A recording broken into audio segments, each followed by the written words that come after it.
शुभेंदु अधिकारी नारदा शारदा कारदा जबरदस्त ईडी। आज वह नेता प्रतिपक्ष हैं बंगाल की असेंबली में। हेमंत बिस्वा शर्मा वाटर घोटाला, आज वह आसाम के भाजपा के मुख्यमंत्री हैं।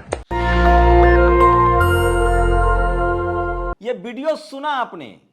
बीजेपी के उन तमाम नेताओं की लिस्ट है जिस पर ईडी कार्रवाई नहीं करती है, इनकम टैक्स कार्रवाई नहीं करती है, और वो भी किसके मुंह पर, किसके सामने? इस देश का सबसे बड़ा जातिवादी, मनुवादी, सांप्रदायिक, देशद्रोही पत्रकार अमन चोपड़ा के सामने क्रिकेटर रहे, वर्ल्ड कप विजेता टीम के मेंबर रहे कीर्ति आजाद ने पोल खोल कर रख दिया। शायद इस देश के तमाम विपक्ष के नेता टीवी पर अपनी बात इस मजबूती से रखते तो बीजेपी को भागने की जगह नहीं मिलती। नमस्कार, मैं शंभू कुमार सिंह और आप देख रहे हैं national Dastak. Income tax ED पर बहस हो रही थी। कीर्ति झा आजाद पहले बीजेपी में थे, जो वर्ल्ड कप जीती थी टीम इंडिया, उसके मेंबर भी थे। उन्होंने अमन चोपड़ा को, माफ कीजिएगा अमन चोपड़ा नाम है, जी हाँ, अमन चोपड़ा को बेनकाब कर दिया, बेइज्जत कर दिया। कहा कि अमन चोपड़ा मेरे बीच में टोकना मत, सवाल पूछना होगा तो पूरा जवाब सुनना। और उन्होंने पता है किसका किसका नाम लिया है, इस लिस्ट में नाम सुन लीजिए।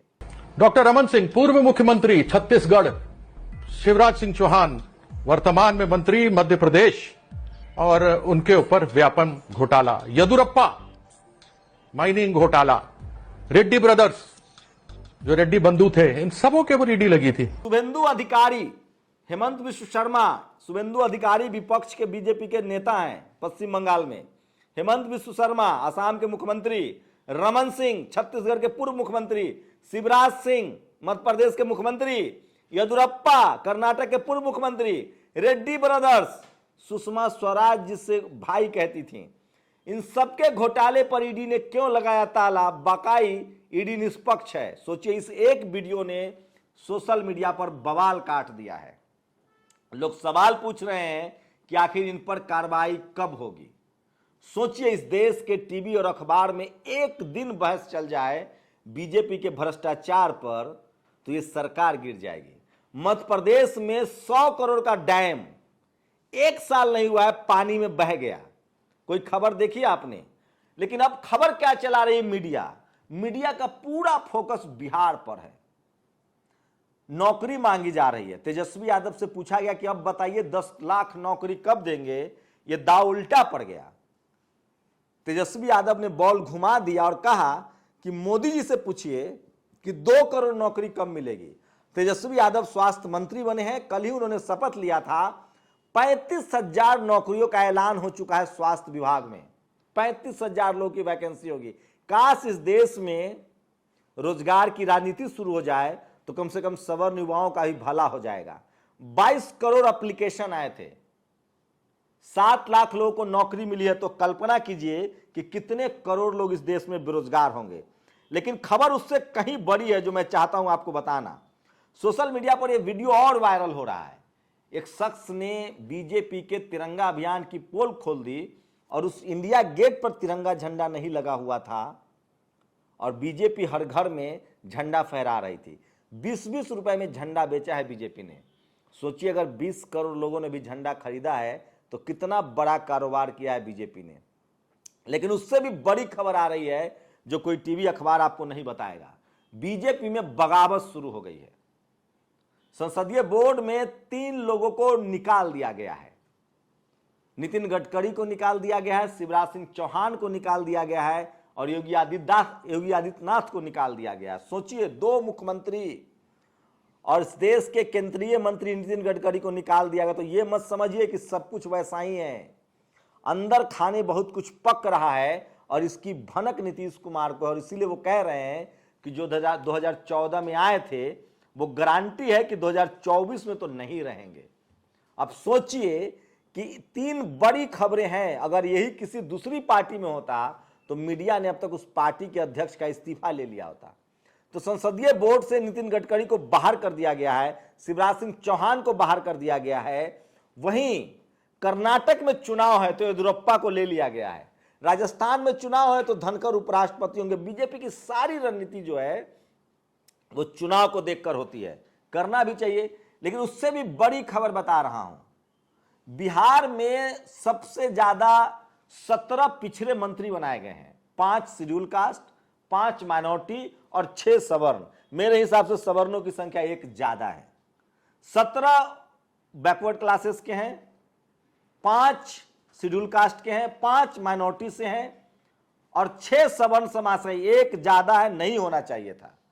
शेड्यूल कास्ट को या मुसलमानों को ज्यादा रिप्रेजेंटेशन मिलना चाहिए था। लेकिन इस खबर से इस देश की मीडिया को पेट में दर्द उठ रहा है। लोग पूछ रहे हैं कि भाई साहब खाली पिछड़ों को मंत्री बना दिया गया, यादवों को मंत्री बना दिया गया। दिलीप मंडल ने इसका करारा जवाब लिखा है। सोचिए, मैं बीजेपी में सिर्फ ब्राह्मण मंत्री का नाम गिना रहा हूं। बिहार में सिर्फ 6 यादव मंत्री है, लेकिन भारत सरकार में 12 ब्राह्मण मंत्री है। राष्ट्रीय सुरक्षा और आर्थिक सलाहकार भी ब्राह्मण है। ये तस्वीर देख लीजिए। रेल मंत्री, फाइनेंस मिनिस्टर, कुछ को तो मैं पहचानता भी नहीं हूं, विदेश मंत्री नितिन गडकरी, ये लालमुनि चौबे, ये तमाम लोग जो देखिए 1 2 3 4 5 6 7 8 9 की तो तस्वीरें यहां दिलीप मंडल ने। तो सोचिए 12 ब्राह्मण मंत्री है केंद्र में। सवर्णों की संख्या छोड़ दीजिए, सिर्फ ब्राह्मण की बात बता रहा हूं।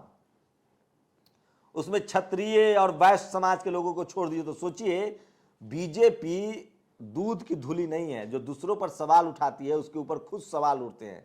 मीडिया को काम पर लगा दिया गया है। तब फिलहाल राजस्थान में मीडिया को कहा गया है कि घड़ा खोजिए और साबित कर दीजिए कि वो बच्चा पहले से बीमार था। बिहार की सरकार को यादवों की सरकार घोषित कर दीजिए, क्योंकि 2025 में से पहले 2024 में चुनाव है। मुस्लिम्स, ओबीसी, पिछड़ा को साधने की कोशिश की जा रही है। तो मैं बार बार कह रहा हूं कि टीवी अखबार जो आपको दिखा रहा है उस पर कम भरोसा कीजिए। टीवी अखबार जिसको अच्छा कह रहा है उसको मान लीजिए कि गलत है, और जिसको गलत कह रहा है उसको मान लीजिए कि सही है। चलिए, बिहार के बहाने ही जाति का डिस्कोर्स तो शुरू हुआ। सवाल पूछा जाना चाहिए कि बीजेपी के राज्यों में किस जाति के कितने मंत्री हैं। जाति वाला छोड़ दीजिए, बाबा साहब के संविधान का जो कैटेगराइजेशन है ना, SC, ST, OBC, माइनॉरिटी और जनरल, सवाल पूछिए कि बीजेपी ने जनरल को कितने मलाईदार पद दिए हैं और कितना SC, ST, OBC और माइनॉरिटी को मिला है। सिंबॉलिक पर मत जाइए। तो सोचिए, जिस बीजेपी के 3 बड़े नेता को दरकिनार कर दिया गया, टीवी अखबार पर कोई खबर नहीं है। योगी आदित्यनाथ, शिवराज सिंह चौहान और नितिन गडकरी। तो क्या 2024 से पहले बीजेपी में मोदी के खिलाफ, अमित शाह के खिलाफ बड़ी बगावत की तैयारी चल रही है? अंदर खाने लोग यही बता रहे हैं कि कोई भी मंत्री, राजनाथ सिंह हो, नितिन गडकरी हो, कोई भी मंत्री उनसे खुश नहीं। कल सुब्रमण्यम स्वामी ने एक ट्वीट किया, जो जयशंकर हैं उनके, इस जयशंकर जो विदेश मंत्री हैं, उनको कर्नाटक में संसदीय चुनाव का, पंचायत चुनाव का प्रभार दिया गया है। सुब्रमण्यम स्वामी ने कहा है कि रूस में यही होता था, जिसको सरकार लेनिन पसंद नहीं करता था उसको साइबेरिया में पोस्टिंग कर देता था। आप लोग भी जरूर बताइए। टीवी अखबार एक खबर आपको नहीं दिखाएगा। ऐसी तमाम खबरों के लिए आपको नेशनल दस्तक पर ही आना पड़ेगा। शुक्रिया। नेशनल दस्तक की आपसे गुजारिश है कि अगर इसको बचाना चाहते हैं तो नेशनल दस्तक को सब्सक्राइब करने के लिए रेड कलर के सब्सक्राइब बटन को दबाएं, फिर बेल आइकन की घंटी दबाएं। नेशनल दस्तक को बचाने के लिए बहुत जरूरी है कि हर खबर को शेयर करें, लाइक करें, कमेंट जरूर करें।